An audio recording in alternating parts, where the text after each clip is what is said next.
एक गांव में बाबूलाल नाम का एक व्यक्ति रहता था। वो गांव में छोले भटूरे का ठेला लगाया करता था। बाबूलाल बहुत दयालु व्यक्ति था और उसके छोले भटूरे काफी लोकप्रिय भी थे। बाबूलाल गरीबों को मुफ्त में ही छोले भटूरे खिलाता था।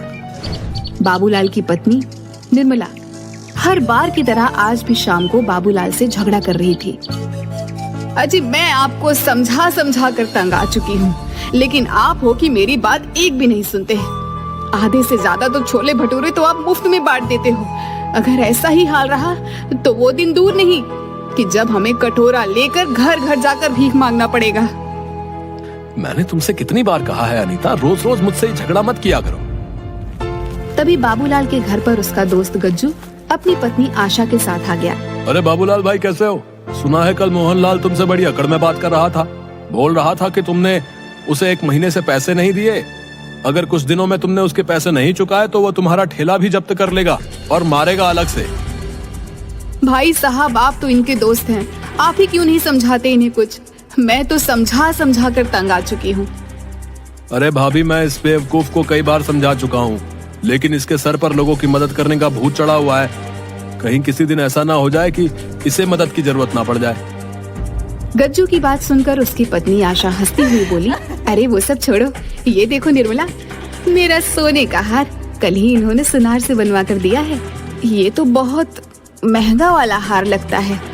अरे महंगा वाला क्यों नहीं होगा, पूरे 5 तोले का है। निर्मला आशा के हार को हाथ लगाकर देखने लगी। तभी अचानक आशा पीछे हट गई।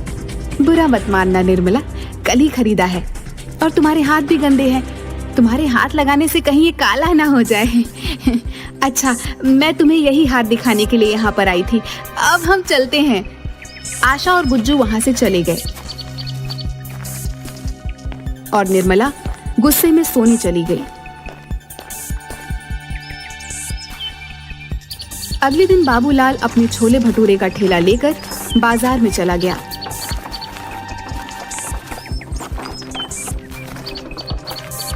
बाबूलाल के बगल में ही मुखिया का खास आदमी नरेश भी ठेला लगाता था। नरेश बाबूलाल को देखकर गुस्से से बोला, क्या आज भी अपने छोले भटूरे मुफ्त में बांटेगा? नरेश भैया, मैं सिर्फ गरीबों से पैसे नहीं लेता। अबे बेवकूफ, छोले भटूरे कौन से यहाँ पर कार वाले खाने आते हैं? सब गरीबी खाने आते हैं। तेरी ये गरीबों को मुफ्त में खिलाने की आदत मुझे बर्बाद कर दे रही है। ये तो कोई बात नहीं हुई नरेश भैया। किसी गरीब को खाना खिलाना तो पुण्य का काम होता है। लगता है तू ऐसे नहीं मानेगा। तेरी मुखिया से शिकायत करनी पड़ेगी। इतना कहकर नरेश अपना ठेला लेकर मुखिया के पास चला गया।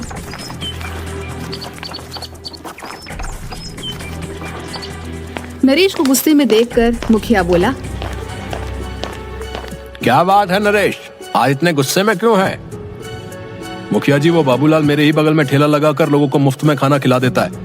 अब आप ही बताओ, जब लोगों को मुफ्त में छोले भटूरे खाने को मिलेंगे तो भला मुझसे वो क्यों खरीदेंगे? मेरा बहुत नुकसान हो रहा है। नरेश की बात सुनकर मुखिया गहरी सोच में डूबकर बोला, तो चिंता मत कर, इसका उपाय है मेरे पास। इस बाबूलाल को गरीबों को खिलाने की बहुत आदत है ना। आज के बाद इसके पास इतने गरीब लोग आएंगे कि ये बाबूलाल उन्हें खिलाते खिलाते कंगाल हो जाएगा। मैं आपकी बात का मतलब नहीं समझा। अगर तू समझता होता तो तू मेरी जगह होता ना। बस तू निश्चिंत होकर यहाँ से चला जा। चल। नरेश वहाँ से चला गया। अगले दिन मुखिया ने अपने लोगों को इकट्ठा करके उनसे कहा, सुनो, तुम सबको मैंने यहाँ पर एक खास काम के लिए बुलाया है। आज से तुम लोग सब गरीब बनकर बाबूलाल के ठेले पर जाओगे और उसके छोले भटूरे खाकर आओगे। देखता हूँ ये बाबूलाल कब तक मुफ्त में छोले भटूरे खिलाएगा। अगले दिन मुखिया के सारे आदमी गरीब बनकर बाबूलाल के ठेले पर पहुंच गए और उस दिन उन सब ने किसी भी ग्राहक को आने का मौका नहीं दिया। उस दिन के बाद वो सब रोज भेस बदल कर आते और बाबूलाल के मुफ्त में छोले भटूरे खाते। कुछ ही दिनों बाद बाबूलाल कर्जे में आ गया और अब कर्जदार उसे परेशान और घेरने लगे। बाबूलाल परेशान होकर ठेला लगाकर खड़ा था कि तभी मुखिया के आदमी संजू और नरेश वहाँ पर आ गए। क्या बात है बाबूलाल, आज कैसे मुंह लटकाए हुए बैठा है? ऐसी कोई बात नहीं मुखिया जी, आज तेरे चेहरे पर वो चमक नहीं दिखाई दे रही। अरे चमक कहाँ से दिखाई देगी मुखिया जी? बाबूलाल भैया को गरीबों को मुफ्त में छोले भटूरे खिलाने का बहुत शौक चढ़ा था, लेकिन अब तो इनके खुद के भूखे मरने के दिन आ गए। ऐसा कुछ नहीं है संजू भैया, अगर ऐसा नहीं है तो फिर तेरा मुंह क्यों लटका हुआ है? संजू सही कह रहा मुखिया जी। बाबूलाल, मेरी एक बात समझ में नहीं आती, तू गरीबों को ही छोले भटूरे मुफ्त में क्यों खिलाता भाई? अमीरों में क्या कांटे लगे हैं क्या? हैं? क्या अमीर इंसान नहीं होते हैं? किसी भूखे को खिलाना तो बड़ा पुण्य का काम होता है मुखिया जी, और किसी का कर्जा न चुकाना भी तो बड़ा पाप का काम होता है बाबूलाल। मैं आपकी बात का मतलब नहीं समझा। तू अच्छी तरह से समझ रहा है कि मैं क्या कहना चाहता हूँ। आज ही मेरे पास सीताराम और मोहनलाल तेरी शिकायत लेकर आए थे और बोल रहे थे काफी दिनों से तूने उनके पैसे नहीं दिए। मैं उनके पैसे जल्द लौटा दूंगा मुखिया जी। अगर 3 दिन के अंदर अंदर तूने उन दोनों के पैसे नहीं चुकाए ना, तो गांव में पंचायत बैठाकर उन दोनों से 25-25 चप्पलें हर्जाने बतौर तेरे सर पर पड़वाऊंगा, ढोंगी कहीं का। इतना कहकर मुखिया वहां से चला गया और वहां मौजूद सभी लोग बाबूलाल को देखकर हंसने लगे। अब तुझे पता चलेगा बाबूलाल कि तूने मुखिया का और मेरा बहुत नुकसान करवाया है। शायद तू जानता नहीं था कि जो मैं छोले भटूरे का ठेला लगाता था ना, इसमें मुखिया का ही पैसा मिला हुआ था। मुखिया अपना नुकसान का एक एक पैसा तुझसे वसूल लेगा। तेरे सर पर चप्पल ना पड़वा दी तो फिर कहना। नरेश सही कह रहा बाबूलाल, तू तो बड़ी मुसीबत में फंस गया भाई। अब 3 दिन में पैसे कहां से ला कर देगा? बाबूलाल ने उन दोनों की बात का कोई जवाब नहीं दिया। वह चुपचाप खड़ा रहा। रात में बाबूलाल जैसे ही अपने घर में घुसा, उसकी पत्नी ने उसे देखकर चिल्लाना शुरू कर दिया। आ गए सच्चाई के देवता, तुम्हारे पीछे गांव का मुखिया आया था। तुम्हें पता है कितना जलील करके गया है, मुझे और तुम्हें कितनी गालियां देकर गया है। पता है मुझे, गांव के मुखिया ने मुझे भी सरे बाजार में बेइज्जत करने में कोई कसर नहीं छोड़ी। मेरी तो ये सोच सोच के हालत खराब हुई जा रही है कि 3 दिन के अंदर पैसों का इंतजाम कहां से करूंगा। अब यही दिन देखना बाकी रह गया था। ले देकर हमारे पास यही एक रहने का घर था, पर अब तो मुझे ये भी बिकता हुआ नजर आ रहा है। जाओ इस मकान को भी बेचकर गरीबों और भूखमरों को मुफ्त में खिला देना। इतना कहकर निर्मला पैर पटकती हुई कमरे में चली गई और बाबूलाल पूरी रात नहीं सोया। अगले दिन बाबूलाल फिर से ठेला लेकर गांव की ओर चल दिया। बाबूलाल आज बहुत उदास था। वह अपना ठेला एक बरगद के पेड़ के पास खड़ा करके रोने लगा। हे भगवान, मैंने सुना था कि तू हमेशा दयालु लोगों की मदद करता है। मैंने तो गरीबों को मुफ्त में छोले भटूरे खिलाकर पुण्य का काम किया था, और इसके बदले मुझे क्या मिला? गांव का मुखिया सरेआम मेरी बेइज्जती करके चला गया। अगर 3 दिन के अंदर मैंने सीताराम और मोहनलाल के पैसे नहीं दिए तो बीच पंचायत में मुखिया मुझे चप्पल पड़वाएगा। मेरी क्या इज्जत रह जाएगी। अब मैं किसी भी गरीब को मुफ्त में नहीं खिलाऊंगा। मुझे माफ कर देना भगवान, मेरे पास इसके अलावा और कोई चारा नहीं। कुछ देर बाद बाबूलाल गांव में जाकर ठेला लेकर आ गया, मगर आज उसने किसी को मुफ्त में नहीं खिलाया। कुछ देर बाद एक बूढ़े पति पत्नी उसके पास आकर खड़े हो गए। हमने सुना है बेटा कि तुम गरीबों को मुफ्त में खिलाते हो। हम पति पत्नी 3 दिन से भूखे हैं। भूख से हमारी हालत खराब है। क्या तुम हम दोनों को छोले भटूरे खिला सकते हो? हमारे पास पैसे नहीं है। माफ करो बाबा, आज मैं किसी को मुफ्त में नहीं खिला रहा। बाबूलाल की बात सुनकर वहां पर खड़े हुए लोग बाबूलाल को देखकर हंसने लगे। ठीक है बेटा, जैसी तुम्हारी मर्जी। मैं तो किसी भी प्रकार से भूखा रह लेता हूँ, लेकिन ये मेरी पत्नी कुछ दिनों से बीमार भी चल रही है। तुम ऐसे ही कुछ खिला दो। मेरी मजबूरी समझो बाबा, मुझसे किसी को भूखा नहीं देखा जाता, लेकिन आज मैं बहुत मजबूर हूँ। अगर आज भी मैंने मुफ्त में खिला दिया तो मेरी बहुत ज्यादा बदनामी और बेइज्जती हो जाएगी। मेरे पास पैसे तो नहीं है बेटा, लेकिन हाँ, कुछ मिट्टी के कंकड़ पड़े हुए हैं।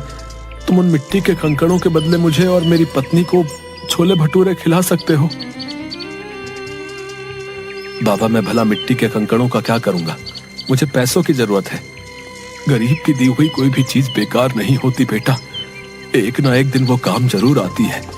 उपहार समझकर रख लेना। बाबूलाल को उस बुजुर्ग पर बहुत ज्यादा तरस आया। ठीक है बाबा, लाओ उन मिट्टी के कंकड़ों को तो मैं तुम्हारा आशीर्वाद समझकर रख लेता हूँ। तुम दोनों जितना खा सकते हो उतना खा लो। उस बूढ़े ने एक पोटली बाबूलाल के हाथों में थमा दी।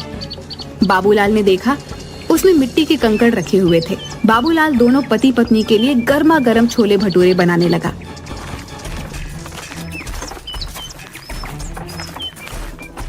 तभी वहां पर ठेला लगाकर खड़ा हुआ नरेश बाबूलाल से बोला, अरे इन मिट्टी के कंकड़ों से तू भला कैसे सीताराम और मोहनलाल का कर्जा चुकाएगा रे? बेवकूफ आदमी, इतनी बेइज्जती होने के बाद भी तेरी कुछ समझ में नहीं आया?